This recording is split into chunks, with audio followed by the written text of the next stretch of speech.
Você já sentiu que, logo ao começar um ano novo, há uma ausência difícil de nomear? Janeiro começa com decisões firmes, com promessas que soam limpas e esperançosas. Mas fevereiro chega e tudo se afrouxa. E quando você se dá conta, o calendário avança e você continua no mesmo ponto interior. A alma cansada, o coração sem mudanças profundas, repetindo as mesmas lutas espirituais ano após ano. Então surge a pergunta que ninguém quer encarar de frente, mas que está ali, insistente. Se suas intenções eram boas, por que você continua caminhando em círculos? E se eu lhe dissesse que existe uma forma de começar este ano de outro modo, sem se apoiar apenas na força de vontade, sem confiar unicamente em sua vontade ou em sua disciplina? Não porque a vontade seja ruim, mas porque quando fica sozinha, ela se esgota. E se o começo não dependesse tanto do que você promete, mas da graça de Deus que pode entrar em sua vida, através de atos simples, concretos, mas profundamente significativos? Imagine-se por um momento no limiar de 2026, com o coração verdadeiramente disposto, o lar consagrado e a alma aberta à misericórdia infinita de Deus. Não como um desejo bonito, mas como uma decisão real. Isso não é fantasia. Isso é o que se ilumina nos ensinamentos de Santa Faustina Kowalska, apóstolo da Divina Misericórdia, e na tradição viva da Igreja. Hoje você vai descobrir 3 práticas concretas com água benta que podem transformar a maneira como você entra neste novo ano. E quero dizer isso desde o princípio para que não haja confusão. Não são superstições, não são rituais vazios, não são gestos para garantir sorte. São sacramentais, sinais sagrados que a Igreja usa há séculos para dispor a alma a receber a graça e para santificar as circunstâncias da vida. A água benta, em sua simplicidade, devolve você à origem, ao seu batismo, àquele momento em que você foi lavado, incorporado a Cristo e marcado para viver uma vida nova. Quando você a usa com intenção sincera, está falando com seu corpo e com sua alma. Está dizendo: Senhor, eu vos pertenço, guiai-me neste tempo novo. Santa Faustina deixou escrita uma frase que resume o coração de tudo isso. Uma frase que não é um adorno, mas uma porta. Jesus, eu confio em vós. Repetida com fé, não como costume vazio, mas como entrega real, abre o interior à misericórdia divina. Porque a transformação autêntica não nasce da pressão, nem do medo, nem da autossuficiência. Nasce de confiar, de abrir espaço, de deixar que Deus haja onde você já não consegue. E aqui entra uma pergunta incômoda, mas decisiva. Você está verdadeiramente disposto a deixar que Deus o transforme, ou apenas quer melhorar um pouco sem tocar no que mais dói? Antes de entrar no aspecto prático, proponho-lhe um gesto simples, mas corajoso. Escreva como oração: Jesus, consagro meu ano a vós. Não como um comentário qualquer, mas como uma declaração pública de confiança. Pode parecer pequeno, mas às vezes o pequeno é o início do grande. Seu testemunho pode acender a fé de alguém que agora mesmo está apagado por dentro. Alguém que precisa de uma luz e não sabe onde encontrá-la. O dia 1 de janeiro não é apenas a primeira página do calendário. No calendário litúrgico é a solenidade de Maria, Mãe de Deus. Um dia cheio de graça e especialmente propício para consagrar, renovar o coração e começar um caminho cristão mais profundo. E não porque Deus seja mais Deus nesse dia, mas porque há momentos em que a alma se torna mais receptiva ao que Ele sempre oferece. Ao longo da história, a Igreja lembrou que existem limiares espirituais, não por magia, mas por disposição do coração. O primeiro dia do ano é um desses limiares, uma porta na qual você pode decidir caminhar de forma diferente. O que você vai aprender não é uma invenção pessoal. São práticas que brotam do manancial da espiritualidade católica, iluminadas pela experiência dos santos e recomendadas por guias espirituais que insistiam em usar os sacramentais com fé, humildade e desejo de conformar a vida à vontade de Deus. E também convém dizer com clareza: isso não é para quem busca uma fé superficial, de rotina, sem entrega. É para quem leva a sério o destino eterno de sua alma e a dos seus. Para quem está cansado de começar o ano com propósitos construídos apenas sobre a areia. Para quem se atreve a dizer: este ano será diferente, porque colocarei Deus em primeiro lugar. E aí começa a primeira prática: aspergir seu lar com água benta e consagrar, cômodo por cômodo, tudo o que você é e tudo o que você vive. A primeira prática com água benta é aspergi-la por toda a sua casa, consagrando o ano inteiro a Deus. E é importante começar com um esclarecimento que muda tudo. Isso não é um gesto mágico.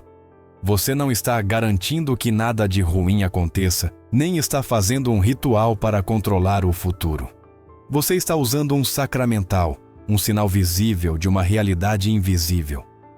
Quando você percorre seu lar no dia 1 de janeiro e o asperge com água benta, está declarando com humildade que esse espaço não lhe pertence inteiramente, que você o entrega ao Senhor, para que sua presença, sua paz e sua proteção habitem ali. Você percebe a diferença entre estrear o ano e entregar o ano?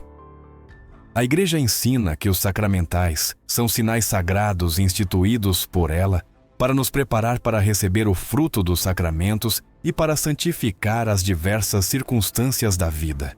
Por isso, a água benta é tão antiga e tão querida porque remete ao batismo, a esse momento fundacional em que você foi reivindicado para Cristo, lavado do pecado original e feito membro de seu corpo, a Igreja. Quando você usa na água benta, no fundo está rezando com os atos, dizendo com todo o seu ser: Deus, eu preciso de vós.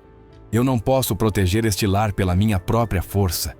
Eu não posso transformá-lo em um lugar de paz e de santidade, apenas com minhas mãos. Vinde, Senhor Jesus, e fazei sua morada aqui. E então surge uma pergunta que toca o nervo. Se sua casa está cheia de vida, de conversas, de cansaço e de feridas pequenas, por que não transformá-la também em um lugar onde Deus seja buscado de verdade? Imagine a cena com calma. É a manhã de 1 de janeiro de 2026. A casa está em silêncio. Talvez sua família ainda durma. Você está de pé na sala com um pequeno recipiente de água benta. Molha os dedos, faz o sinal da cruz e diz em voz alta ou em seu interior: em nome do Pai, e do Filho, e do Espírito Santo, que esta casa seja consagrada ao Senhor neste novo ano. Que a paz de Cristo habite aqui e nos proteja de todo o mal. E então você se move sem pressa, cômodo por cômodo, a cada lugar onde a vida acontece.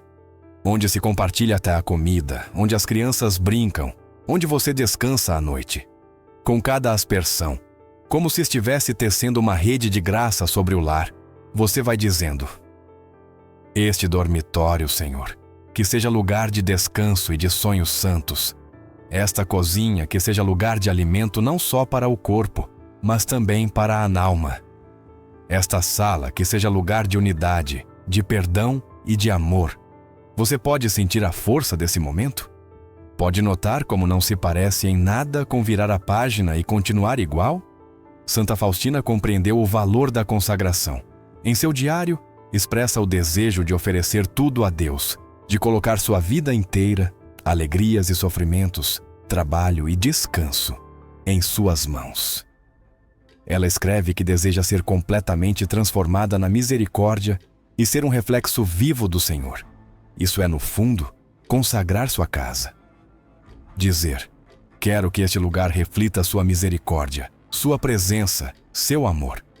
É transformar uma estrutura de paredes e rotinas em uma igreja doméstica, um pequeno santuário onde se busca a vontade de Deus. E aqui aparece outra pergunta honesta. Se Deus é o primeiro em sua fé, por que seu lar, onde você passa a maior parte da sua vida, não haveria de ser também um território oferecido e cuidado espiritualmente? Talvez você pense: Mas eu já abençoei minha casa quando me mudei. Para que fazer de novo? A resposta é simples. A consagração não é um evento de uma única vez. É uma entrega contínua. Assim como se renovam as promessas batismais, assim como se volta à confissão, assim como se recebe a comunhão não uma só vez, mas tantas quanto possível. O lar também precisa ser reconsagrado, porque o mundo empurra para dentro todos os dias. Multiplicam-se as distrações, surgem discussões, aparecem tentações. E a Escritura adverte que o inimigo ronda buscando a quem devorar. Por isso, o lar precisa ser fortaleza de fé, e essa fortaleza requer manutenção. Aspergir a água benta no primeiro dia do ano é dizer a Deus: renovai sua proteção aqui. Reforçai os muros de graça. Mantende o mal longe deste limiar. É uma forma de combate espiritual feita não com violência, mas com confiança humilde. Padre Pio, como tantos pais espirituais, incentivava o uso dos sacramentais com fé, humildade e com o desejo de conformar a vida à vontade de Deus. Esses gestos simples, feitos com amor, abrem portas para que a graça entre. E quando você asperge sua casa com água benta, une-se a uma corrente de fé que atravessa séculos. Cristãos que marcavam suas portas com o sinal da cruz, famílias que abençoavam seus lares, crentes que entendiam que a batalha espiritual é real e que precisamos da ajuda de Deus a cada dia. Você não está inventando nada, está escolhendo começar de verdade. A segunda prática é para você, não para as paredes da sua casa, mas para o centro mesmo da sua vida interior. Consiste em você mesmo tomar a água benta e bebê-la com reverência, fazendo um ato de contrição e uma dedicação sincera a Deus. Para algumas pessoas isso causa surpresa, porque nunca viram, mas é uma prática que existe na tradição cristã. E precisamente por isso convém entendê-la bem, sem confusões. Não se trata de pensar que a água, por si só, faz milagres automáticos. Trata-se de deixar que um sinal abençoado toque também o seu interior, como uma forma concreta de dizer ao Senhor: purificai-me de dentro para fora. Pense nisso com calma. Quando você se benzer com água benta, o gesto fica na pele. Mas quando a bebe, esse sinal entra simbolicamente no núcleo da sua pessoa. É como se você dissesse: Senhor, não quero uma limpeza apenas exterior, não quero uma fé de aparência, quero que alcance o que não se vê, o que se esconde, o que eu mesmo às vezes evito olhar. Quantas vezes carregamos pequenas camadas de orgulho, ressentimentos não confessados, hábitos que nos esfriam por dentro, e seguimos adiante como se nada fosse? Quantas vezes pedimos um ano novo, mas conservamos intactas as mesmas sombras? Antes de beber a água benta, o texto propõe um momento de pausa. Segure a água em suas mãos, olhe para ela e lembre-se do que a água significa na Escritura. A água é vida, é purificação, é símbolo do Espírito Santo. No Evangelho, Jesus diz a Nicodemos que ninguém pode entrar no reino se não nascer da água e do Espírito. Essa frase não é apenas uma ideia bonita. Ela nos remete ao batismo, à regeneração, à ação invisível de Deus que muda por dentro. Beber a água benta neste contexto é como fazer memória viva do seu batismo e dizer: Senhor, renovai em mim aquilo que um dia começastes. E então chega o essencial. Não é o gesto em si, mas o coração com o que você o faz. Por isso se propõe acompanhá-lo de um ato de contrição. Não uma fórmula recitada sem alma, mas um arrependimento real. Você pode dizê-lo com suas palavras, mas a intenção é clara. Senhor, arrependo-me dos meus pecados. Purificai-me e renovai dentro de mim um espírito reto. Fazei com que eu viva este ano em graça, fiel ao seu amor e à sua vontade. Aqui convém sublinhar o que a própria mensagem insiste em esclarecer. Beber água benta não substitui o sacramento da confissão. Se houver pecado mortal, deve-se recorrer à confissão antes de comungar. Isso é importante porque, se não for dito com clareza, pode se transformar uma prática bonita em um mal-entendido perigoso. A Igreja ensina que a penitência inclui contrição, confissão, satisfação e absolvição. E também ensina que a contrição perfeita, nascida do amor a Deus sobre todas as coisas, obtém o perdão dos pecados antes mesmo da confissão sacramental, desde que inclua o propósito firme de se confessar quando possível. Vê o que está em jogo? Não é buscar atalhos, é despertar o coração. É começar o ano dizendo a verdade diante de Deus, sem máscaras. Porque às vezes não é que faltem propósitos, é que falta conversão. E a conversão começa por admitir que preciso de misericórdia. Santa Faustina, precisamente, não falava de uma misericórdia teórica. Ela transmite palavras de Jesus, que são um convite direto aos que se sentem indignos. Diz que quanto maior é o pecador, mais direito tem à sua misericórdia. É uma frase que pode incomodar, porque quebra a lógica humana dos méritos. Mas aí está o núcleo. Não se trata de você merecer, mas de você confiar. E se o obstáculo do seu ano não fosse sua fraqueza, mas sua falta de confiança? E se o que o detém não é o fato de ter caído, mas o fato de não se atrever a voltar? Depois de beber a água, sugere-se acrescentar uma oração de dedicação, pedindo ao Espírito Santo que renove seu interior e o conduza neste novo ano segundo a vontade de Deus. É reconhecer que a transformação não é obra exclusiva da sua disciplina. A disciplina ajuda, sim, mas não salva. A graça é a que muda o coração. E aqui aparece outra pergunta que o texto propõe de maneira implícita. Você quer viver este ano tentando controlar tudo? Ou quer vivê-lo deixando-se guiar? Alguns poderiam pensar que bastaria rezar sem gestos físicos, e é verdade que Deus ouve toda oração sincera. Mas a mensagem insiste em algo muito próprio da fé católica. Não somos apenas mente, somos corpo e alma. E Deus se comunica também através do material. Por isso existem sacramentos que usam água, óleo, pão e vinho. E por isso também existem sacramentais como a ságua benta. Não porque o objeto tenha poder por si mesmo, mas porque Deus, que se fez carne, nos alcança através de sinais humildes que educam o coração. Esta prática, feita com reverência, não é uma garantia de um ano sem lutas, mas pode sim ser um começo diferente, um começo de verdade, um início com a alma de joelhos, sem dramatismos, mas com sinceridade. E se você começar assim, mesmo quando vierem dias difíceis, terá um ponto para onde voltar, a decisão de confiar. A terceira prática é a mais pessoal das três, porque já não se foca em sua casa, nem apenas em um gesto de arrependimento interior, mas em você inteiro, diante de Deus, como quem se coloca sob uma luz que não permite desculpas. Consiste em aspergir a si mesmo com água benta e fazer uma consagração pessoal ao Senhor. É diferente de abençoar o lar e diferente de beber a água com contrição. Aqui trata-se de dizer com clareza, no início do ano, algo que às vezes custa pronunciar mesmo em silêncio: Senhor, minha vida é vossa.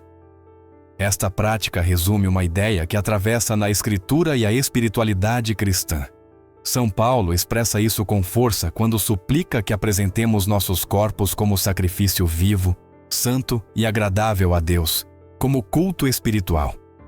Não se trata de um sacrifício de palavras bonitas, mas de uma entrega cotidiana, concreta, feita de decisões, renúncias, fidelidade e confiança.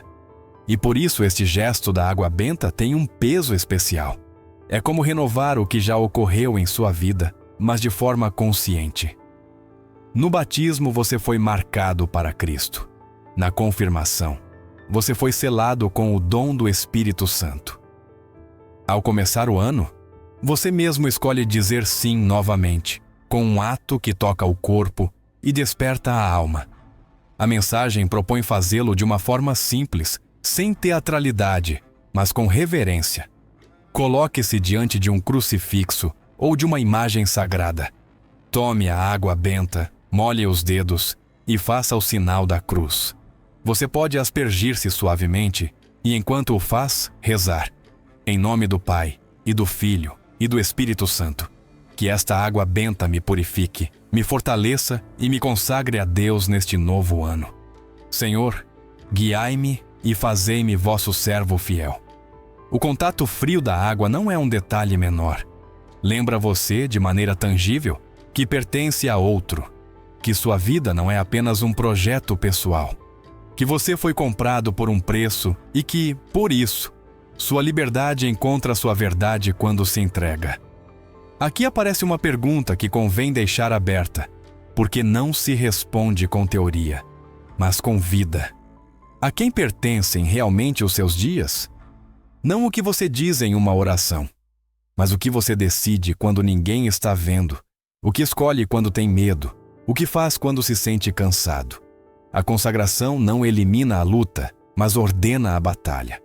Situa você no lugar correto. Lembra você que não está tentando fabricar uma versão melhor de si mesmo por puro esforço, mas permitindo que Deus o conduza em direção à santidade. Santa Faustina viveu esta lógica de entrega. Em seu diário, Jesus fala a ela sobre uma missão concreta, a de tornar conhecida sua misericórdia e encorajar as almas a confiar nela. Apresenta-se como um chamado direto, como se Deus precisasse de um coração disponível para que outros se atrevam a voltar. Quando você se consagra, alinha-se com essa mesma dinâmica. Não porque tenha uma missão idêntica, mas porque sua vida também pode se tornar um reflexo da misericórdia. Não se trata de se sentir superior, mas de aceitar que Deus pode agir através de você se você lhe abrir a porta. E é importante insistir em algo que a própria mensagem deixa claro pelo tom e pelo exemplo da santa. Isso não se trata de perfeição imediata. Santa Faustina não foi uma pessoa sem lutas. Teve fraquezas, passou por momentos de escuridão interior e mesmo assim confiou. E essa confiança é a chave. A consagração com água benta não diz: este ano não falharei. Diz: este ano, mesmo se eu cair, voltarei a vós. Este ano, ainda que me sinta fraco, não me esconderei. Este ano, em vez de viver na defensiva, escolherei confiar. Por isso este gesto pode ser entendido como um ato total. Primeiro você consagra o espaço onde vive. Depois pede purificação e renova o coração com contrição. E finalmente, você se entrega por completo. É uma forma de dizer: Senhor, tudo o que sou e tudo o que tenho é vosso. Minha casa, meu interior, meu corpo, minhas decisões, meus dias. E essa totalidade não se demonstra com emoção passageira, mas com uma nova orientação. Quando vier a tentação de voltar ao de sempre, você se lembrará do início. Quando chegar a provação, lembrará que se colocou sob a misericórdia. Quando surgir o medo, lembrará que escolheu pertencer a Ele. Portanto, pergunto-lhe com calma, porque esta prática não se entende se você não se fizer esta pergunta. Você quer começar este ano apenas com planos ou quer começar com entrega? Quer continuar tentando sustentar tudo com suas mãos ou está disposto a deixar-se guiar? Se a resposta for sim, então esta terceira prática não é um fim, mas um começo. Agora chegamos ao encerramento, e é crucial que você ouça com a mesma clareza com que começou. Estas 3 práticas com água benta não são fórmulas mágicas nem um seguro contra o sofrimento. Não são uma maneira de controlar o ano nem de evitar a cruz. Se alguém as entende assim, entendeu ao contrário. O que elas fazem é orientar seu coração para Deus, criar um espaço real para a graça e lembrar você, desde o primeiro dia, quem é o primeiro em sua vida. Porque a mudança profunda não nasce de ranger os dentes, mas de abrir a alma. Pense no que você fez ou no que se dispõe a fazer. Primeiro você consagrou sua casa, aspergindo cada cômodo e declarando com humildade que esse lugar pertence ao Senhor. Pediu que a paz de Cristo habite ali, que o lar seja protegido e que a vida cotidiana se transforme em igreja doméstica. Depois dê um passo para dentro, bebendo a água benta com reverência e um ato de contrição. Reconhecendo sua necessidade de misericórdia e seu desejo de começar o ano com o coração limpo, sem confusões, sem substituir a confissão, mas sim com um arrependimento sincero e um propósito firme. E por último se consagrou a si mesmo, aspergindo-se com água benta e colocando-se diante de Deus como um sacrifício vivo, dizendo no fundo: não me pertenço, quero viver este ano sob sua vontade. Há uma beleza profunda nesta sequência, porque abrange toda a vida, o exterior, o interior e o total, a casa, o coração e a pessoa inteira. É como se você dissesse: Senhor, recebei tudo. E agora vem uma pergunta que não se responde em um momento de emoção, mas no tempo, quando chegarem os dias difíceis, quando a rotina o consumir, quando a tentação voltar com o mesmo rosto de sempre, você se lembrará de que começou o ano de joelhos.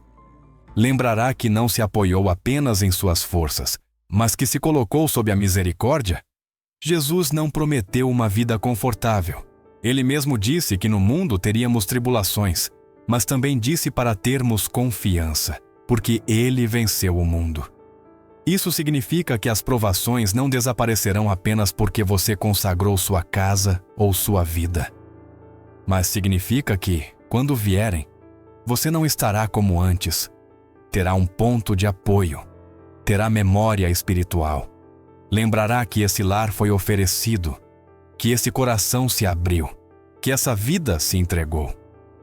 E essa memória pode sustentá-lo como uma âncora na tempestade, quando todo o resto se mover. Por isso a mensagem insiste que isso não é para uma fé superficial. É para quem está cansado de viver por inércia. Para quem não quer outro ano de promessas que se quebram sozinhas. Para quem decide com uma confiança humilde que este ano será diferente porque Deus virá primeiro. E aqui é onde cabe a você decidir. Não amanhã, não quando lhe for conveniente, não quando se sentir preparado. Agora. Você vai fazer essas 3 coisas no dia 1 de janeiro de 2026? Vai consagrar seu lar, pedir purificação real e oferecer sua vida inteira a Deus? Escreva isso como compromisso, porque o que se declara com fé também fortalece o coração. Quero deixar uma imagem para você levar consigo, porque há imagens que fazem mais do que 1000 explicações. Imagine um grande rio de água limpa e silenciosa. Esse rio é a misericórdia de Deus. Ele está fluindo desde sempre e continuará fluindo quando você e eu já não estivermos aqui. Muitos ficam na margem, olhando, pensando que não são dignos, que a água é pura demais, que a distância é grande demais. Mas Deus não chama você para contemplar de longe. Ele chama você para entrar. Chama você para deixar-se cobrir, limpar, sustentar. A água benta que você tem na mão é uma gota desse rio, um sinal que lhe como diz: volte, confie, comece de novo.